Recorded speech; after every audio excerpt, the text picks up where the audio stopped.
Natural hair colour కోసం చూస్తున్నారా? అయితే Anoos henna and black expert వాడండి. నమస్తే రమ్మగారు. నమస్తే జయ. రమ్మగారు, దేవునికి సంబంధించి ఎలాంటి ఫోటోలు పెట్టుకోవాలి అనే విషయం మనం చాలాసార్లు మాట్లాడుకున్నాం. ఎలాంటివి పెట్టుకోకూడదు, మన దేవుడి రూమ్లో ఎలాంటి ఫొటోస్ పెట్టుకోకూడదు? ఎవరి వాళ్ళ అవగాహనతో వాళ్ళు చేస్తారు కదా జయ. అవగాహనతో చేస్తారు, కానీ ఎందుకు అడుగుతారంటే రమ్మగారు, మీకు కొంత నాలెడ్జ్ ఉంటుంది, చిన్నప్పటి నుంచి మీరు చూసుంటారు, కొంతమంది ఫాలో అయ్యే వాళ్ళు ఉంటారు. రమ్మగారు చెప్పింది వేదవాక్కు, అలా కొంతమందికి ఉంటుంది నాలాగా. అదేంటంటే ఇప్పుడు ఎలా అయింది, ఇది వరకు తీర్థయాత్రలు ఎప్పుడో ఎవరో ఎక్కడో సకృత్తు రేర్గా వెళ్ళేవాళ్ళు. అక్కడి నుంచి ఏమైనా ఒకటి వచ్చేది మన దగ్గరికి. ఇప్పుడు మనము వెళ్ళిపోతాం, అందరూ వెళ్ళిపోతారు. వెళ్ళిన ప్రతి వాళ్ళు ప్రసాదంతో పాటు ఓ ఫోటో, ఓ ఇది, ఓ అది, ఓ ఇంకోటి ఏమిటో పంపిస్తారు. సాయిబాబా మన ఇంటికి వచ్చాడని పెడతాం, దుర్గాదేవి వచ్చిందని పెడతాం, అవును, కనకదుర్గ వస్తుంది పెట్టేస్తాం, ఇంకా ఆవిడెవరో వస్తుంది, ఈయనెవరో వస్తాడు, ఆ ఊరు ఈ ఊరు ఈ ఊరు. నేను మధుర మీనాక్షి, కాశీ విశాలాక్షి, కంచి కామాక్షి, సమస్తమైన అక్షులు ఎక్కేస్తాయి. ఇవన్నీ పెట్టుకుంటాం. దేవతా మందిరం అంతా నిండిపోయి ఉంటుంది. అవును, ఒక్కొక్కళ్ళు ఎక్కడికి వెళ్ళినా ఇతడి విగ్రహాలకు అట్రాక్ట్ అయిపోతారు. అంత కిష్టుడు, ఇంత నరసింహుడు, ఇంత ఆంజనేయుడు, ఆ తర్వాత ఇంకా కుమారస్వామి, ఇలా కొనేసుకొచ్చేసుకుంటూ ఉంటారు. వీళ్ళకి ఇంట్రెస్ట్ అని వాళ్ళ చుట్టాలు కూడా వీళ్ళకి ఏదైనా ఎంత దేవుడి విగ్రహాలే గిఫ్ట్ చేస్తారు. అవును రమ్మ గారు కదా, నువ్వు ఆ బాధలో ఉన్నావు. ఎంత ఎవరు ఏ ఊరు వెళ్ళినా ఒక విగ్రహం, ఒక బొమ్మ, మీరు అన్నట్టు ఇంత కృష్ణుడు, ఇంత సాయిబాబా వచ్చేసింది. ఎక్కడ పెట్టుకుందాం, ప్లేస్ పెరగదు కదా. వీళ్ళందరినీ షోకేస్లోకి ఎక్కించండి, నా మాట విని హాయ్ అనండి. షోకేస్లో కూర్చున్న వాడిని హాయ్ అనొచ్చు, మనం దండం పెట్టాలి కదా. ఈ దేవతా మందిరంలో ఇంత ఫోటోలు, ఇంత ప్రతిమలు, అంత ఇవి ఇట్లా బోల్డని చేర్చి, మా విజయక్క ఇలాంటి వాళ్ళైతే ఒక్కొక్కరికి వేరు స్తోత్రాలు, వేరు నైవేద్యాలు. ఓ అరటిపండు, ఓ ఖర్జూరం, ఓ పట్టుకు బెల్లం, వాళ్ళకి బెల్లం, వినాయకుడికి అది, లక్ష్మీదేవికి ఇది శివుడికి అది, ఇట్లా బోల్డని రకాల నైవేద్యాలు రోజు. అమ్మో, ఎప్పుడైనా ఓ రోజు మొత్తం దేవతా మందిరంతో తుడుచుని పులికా పెట్టిన రోజున టంగులు దిగిపోతాయి. ఇవన్నీ తోమి, ఇవన్నీ కడిగి, అందరికీ బొట్లు పెట్టి, అందరికీ వస్త్రాలు, అందరికీ అలంకారాలు. దీంతో చాలా కష్టం. దీంతో పాటు చనిపోయిన మన తాతగారు, భర్తో, నాయనో, అమ్మో, వాళ్ళ పటాలు దేవుడి పక్కన పెట్టేస్తారు. దేవతా మందిరంలో ఉంటాయి. చనిపోయిన వాళ్ళ ఫోటోలు దేవుడి మందిరంలో పెట్టుకోకూడదు. వాళ్ళు దేవుళ్ళు అయిపోరు. అదే కదా, మనకి దేవుడు. మనం ఎలా చేయాలి, విడిగా పెట్టుకోవాలి. దేవతా మందిరం వేరు, మన ఇంట్లో నుంచి పెద్ద కీర్తిశేషులైన వాళ్ళని వేరుగా పెట్టాలి. ఇది స్ట్రిక్ట్ రూలే. పాటిస్తే పాటించండి, లేకపోతే లేదు, మీ ఇష్టం. రూల్ అయితే ఇదే రూలు. చనిపోయిన వాళ్ళు అమ్మ మీద ఎంత ప్రేమ ఉన్నా సరే, ఓకే, ఎంత ప్రేమ ఉన్నా మనం విడిగానే పెట్టుకోవాలి. కావాలంటే విడిగా ఎక్కడైనా పెట్టుకుని రోజు పూలు దండేయచ్చు, పూలు పెట్టచ్చు, బొట్టు పెట్టచ్చు, పర్వాలేదు. హారతులు, నైవేద్యాలు అవి చేయకూడదు మరణించిన వారికి. అది తప్పు. అది మనం భగవంతుడికే చేస్తాం. చనిపోయిన వారికి హారతులు, నైవేద్యాలు కూడా ఇవ్వద్దు. చాలా మంది ఇళ్ళలో చూసాను రమ్మగారు. ఏమో పాపం వాళ్ళు దేవుళ్ళు అయిపోయారు అమ్మా నాన్న అనుకుంటారు. దేవుళ్ళు అయిపోరమ్మా. కర్పూరం తిప్పేసి, అగరబత్తులు వెలిగించేసి, ఏమో పాపం వాళ్ళ ఇష్టం, మనం చెప్పలేం. కానీ అది చేయకూడదమ్మా, అది పద్ధతి కాదు, మనం ఇష్టం. అలాగే చెప్పాలి కదా. అక్కడి నుంచి మనది ఫోటో సమయాచారం. సమయాచారం అంటే సౌమ్యమైన పూజా విధానము. ఆదిశంకర్లు ప్రతిపాదించింది. మీరు లలితా సహస్రం చూస్తే అమ్మవారిని సమయాచార తత్పర అని చెప్తారు. అందులో కౌల మార్గ తత్పర సేవిత లాంటి పదాలు కూడా ఉన్నాయి. ఆవిడకి ఆ మార్గము ఇష్టమే, కానీ ఈ మార్గంలో భయం లేని మార్గం ఇది. సౌమ్యమైన దేవతార్చన మంచిది కుటుంబీకులకి. మనం ఎవరికి చెప్తాం జయ, అదెవరో బాగా తెలిసిపోయిన వాళ్ళకి మనం చెప్పము. అవును, మామూలు మనలాగానే ఏదో సామాన్యంగా పొద్దునే అన్నం రాత్రి పడుకుని నిద్రపోయి ఏదో ఇంట్లో పూజ చేసుకునే వాళ్ళకే కదా చెప్తాము. అంతేగారు. సామాన్యులందరూ కూడా ఉగ్రదేవతలని దేవతార్చనలో పెట్టుకోకూడదు. అంటే దశమహావిద్యల్లో ఉన్నవాళ్ళు, ఓకే. తర్వాత ఏమో సప్తమాతృకలు. ఈ సప్తమాతృకలకి వాటికి మంచి పూజా విధానం కావాలి, బలమైంది. అన్న నివేదన కావాలి, అన్నం సంతర్పణ జరగాలి. ఎప్పుడు మనం అవేం చేయము, ఏదో మామూలుగా చేసుకుంటాం. పండో ఫలమో అరటిపండు నైవేద్యం పెడతాం. ఓ తాంబూలంలో అరటిపళ్ళు చెప్తే తలా ఒక అరటిపండే తాంబూలం ఇస్తాం. మన జీవితాలు అవి అంతే కదా. అంతే. అవి ఎక్కడ ఉండొచ్చు, దేవాలయాల్లో, పెద్ద పెద్ద మఠాలు, పీఠాలలో. అక్కడ ఏంటంటే విస్తారమైన అర్చన, అన్న విశేషంగా అన్నార్చనలు జరుగుతాయి. అమ్మకు చూపిస్తారు అవన్నీ, అవి అందరికీ పెడతారు. మనం అంతవి చేయకూడదు. మనం ఏం చేయొచ్చు, ఓ లలితాదేవి సచామర రమావాణి సవ్యదక్షిణ సేవిత, అలా ఉన్నది సాత్విక రూపం. అటు ఇటు రమా లక్ష్మీదేవి సరస్వతీదేవి వింధ్యామాటలు పట్టుకుని ఆవిడ ఇట్లా కూర్చుని ఉంటుంది చక్కగా, శాపబాణ హస్తగా ఉంటుంది. బాణాలు ధనుర్బాణాలు అవి పట్టుకుని పాశాంకుశాలు అవి ధరించి స్థిమితంగా కూర్చుంటుంది. అలాంటి లలిత చిన్న అన్నపూర్ణాదేవి విగ్రహం పూజలో ఉండాలి. ఓ వినాయకుడు ఉండొచ్చు. ఈ వినాయకులలో అష్టవిధ గణపతులు చాలా మంది ఉన్నారు కదా, అవన్నీ మనం పెట్టుకోం. సాత్వికంగా ఎడం వైపుకి తొండ ఉండి స్థిమితంగా ఉన్న వినాయకుడిని, నాట్య గణపతిని వాటిని పెట్టరు పూజల్లో, అది పనికిరాదు. సాత్విక గణపతి స్థిమిత రూపుడు కూర్చున్నవాడు, అర్చన అందుకోవడానికి సిద్ధంగా ఉన్నవాడిని పెట్టుకుంటాం. ఓకే. తర్వాత ఇంకా లక్ష్మీదేవి కూర్చున్న లక్ష్మీదేవి ఆ పటాలు ఉంచుకోవచ్చు. కనకదుర్గమ్మని పెట్టుకోవచ్చా రమ్మగారు? కనకదుర్గని ఏమన్నట్టు పులి మీద సింహం మీద వాహినిగా సింహవాహిని అలా పెట్టుకోకూడదు. మనకి సాత్విక రూపం అమ్మవారి ఫోటో చూపిస్తారు చిన్న నవ్వు మొహంతో, కేవలం ఏవైనా సాత్విక రూపంలో ఉన్న పటాలు పెట్టుకోవాలి, అంతేనండి? ఉగ్రదేవత ఉగ్ర ఆవిడే ఉగ్ర నరసింహస్వామి. నరసింహస్వామి కూడా లక్ష్మీ నరసింహుడిని పెట్టుకోవచ్చు. ఓహో. లక్ష్మీ నరసింహుడిని పటం పెట్టుకోవచ్చు మనం. యోగ నరసింహుడు మనకు ఆ రకమైన పూజా విధానం ఇంట్లో ఉంటే పట్టబంధంలో కూర్చుంటాడు ఉండాలి. ఇలా నరసింహస్వామి దుర్గా అలా పెట్టుకుంటే ఇంట్లో నియమంగా మనం పానకం అవి చెయ్యాలమ్మా నివేదన. పటాలతో ఏమవుతుందంటే మరి ఎందుకు పెట్టుకున్నట్టు నువ్వు? భక్తి కోసమే కదా, ఏదో అవ్వాలనే కదా పెట్టుకున్నావు. పటాలతో ఏముందండి, విగ్రహాలు అయితే చేయాలి, పటాలకు అక్కర్లేదు. అక్కర్లేనప్పుడు ఎందుకు పెట్టుకుంటాము? నువ్వు అదేదో ఉంటుందని కదా నువ్వు పెట్టుకున్నావు.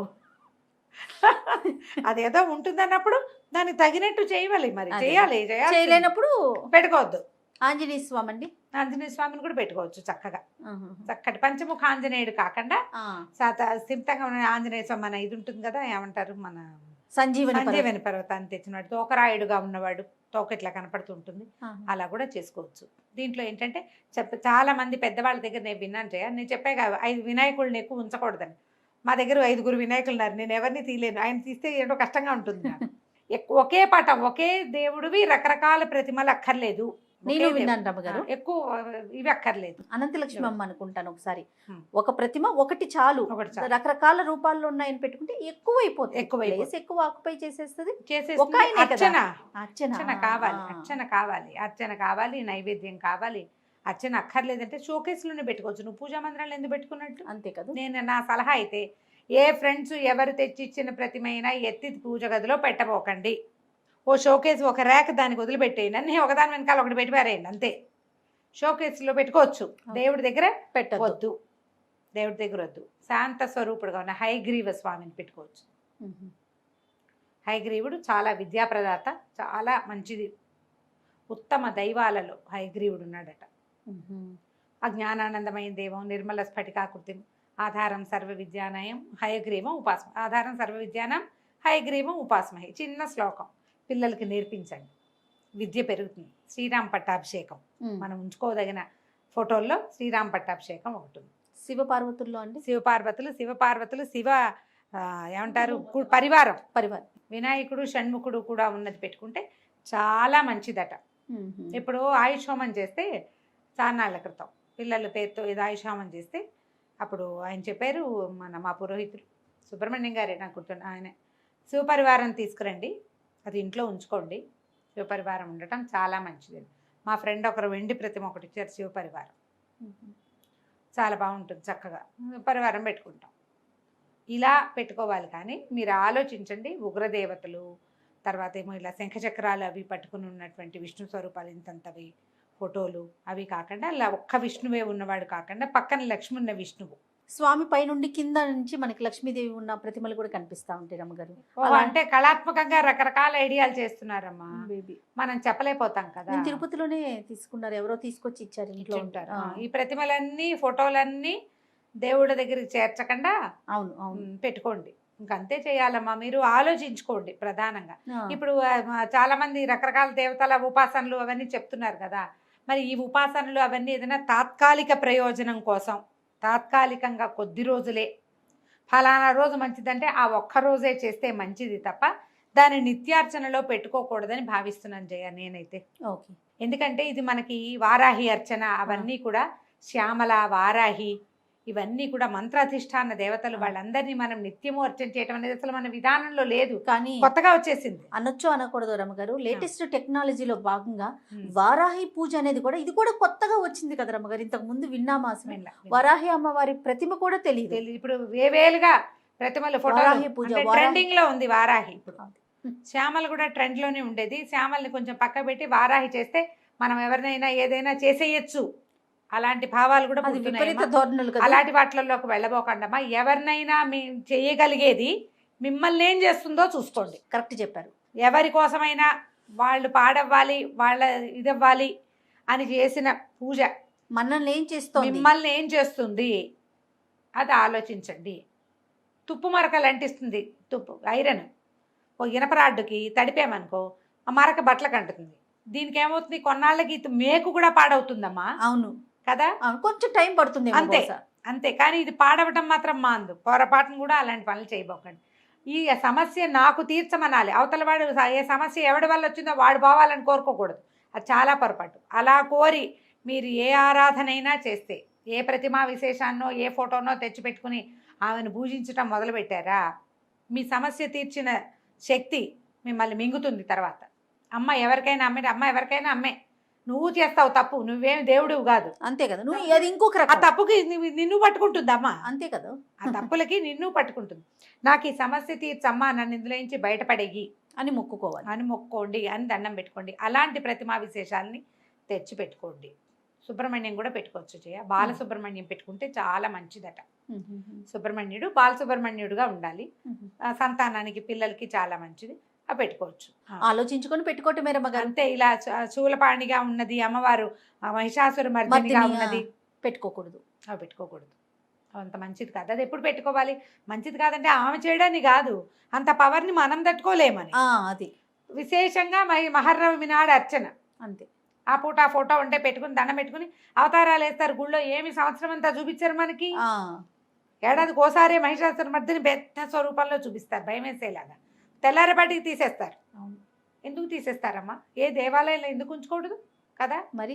మరి ఇప్పుడు చూడు, మనం ఆలంపూర్లోను అక్కడ అమ్మవారు జోగులాంబ ఆవిడ చాలా విపరీతమైన స్వరూపంతో ఉంటుంది. అదంతా మనకు చూపించరు, అలంకారం వేసేస్తారు చక్కగా, సాత్విక రూపంలోనే నీకు ప్రదర్శన ఇస్తారు. గుళ్ళో చేసినప్పుడు నువ్వు ఇంట్లో ఏం చేయాలి, మరి కాస్త జాగ్రత్తగా ఉండాలి కదా. అందుకని సాత్విక స్వరూపంలో ఉన్న అమ్మని, అయ్యవారిని ఆరాధించండి, అది మంచిది. ఎక్కువ ఉగ్ర రూపంగా ఉన్నది మనం అక్కడికి వెళ్ళి దర్శనం చేసుకుని అక్కడ దండం పెట్టి అక్కడ వదిలిపెట్టేసాలి. ప్రత్యంగిరా అవి ఫోటోలు పెట్టుకోకూడదు ఇంట్లో.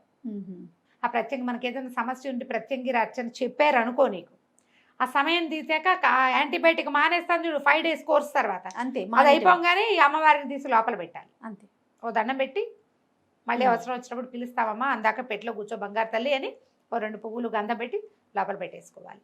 ఇలా చేస్తే మంచిదమ్మా. ఇది స్థిమితమైన పూజా విధానం. మీరేదో శత్రునాశనాలు అవి చేసేసేద్దాము వీటితోటి అని భావించకండి. అలా చేయగలిగేవి మనకి మంచిది కాదు. నమస్తే. నమస్తే జీ.